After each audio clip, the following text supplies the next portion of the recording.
Շնորհակալություն բոլոր մասնակիցներին։ Ասեմ, որ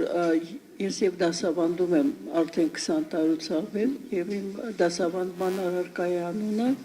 Հետմարդու իրավունքների միջազգային իրավունք է եւ դրա կիրառումը ազգային օրենսդրության մեջ։ Պետք է ասել, մենք ունենք բավականին նորմալ համապատասխանող այդպիսի միջազգային իրավունքին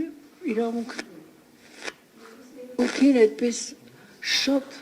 ճոխ ձևով բոլոր, ես պետք է հիշեցնեմ, որ վաղը ամսի 15-ն է լուսահոգի Արմեն Գրիգորյանի, այո, դա վերջի որներ մեզ հետ,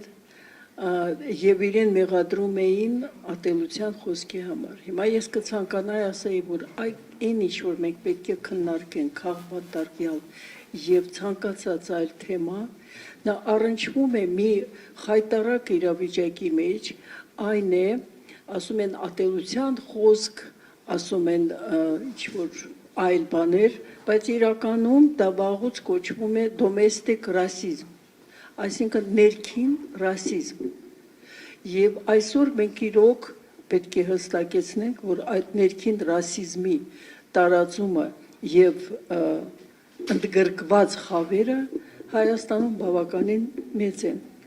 Եվ հստակ պետք է մի բան արձանագրենք։ Այն խավը, որը գրագետ է, որը օրինապահ է, որը հստակ ճանաչում է եւ այլոց արժանապատվությունը եւ յուր արժանապատվությունը այսօր հայտնվել է մի վիճակում, որը պես քպայական շատ քաղաքագետներ անգամ ասում են ընդդիմությունը թշնամի է, այսինքն այլախոսը, որովհետեւ ես ընդդիմադիր չեմ կարող կոչվել, որովհետեւ ես կուսակցական չեմ մասնակցել ինչ որ մի այդպիսի բաների մեջ,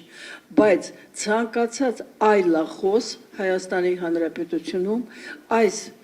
իշխանության կողմից ճանաչում է որպես թշնամի, ոչ թե որպես ընդդիմություն, ոչ թե ժողովրդավարության որևէ մի առումով անհրաժեշտ տառ եւ այլն։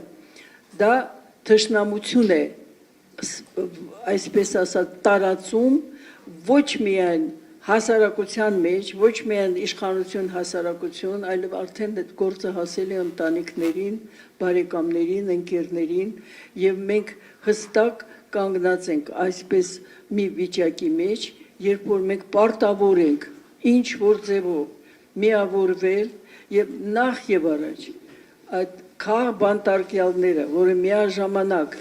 անձնական ատելության թիրախ են դարել եւ վենդետայի մի նոր 21-րդ դարում մի փուլ է, ես կարծում եմ մենք պետք է կարողանանք միավորվենք եւ վերջ տանք այս իրավիճակին։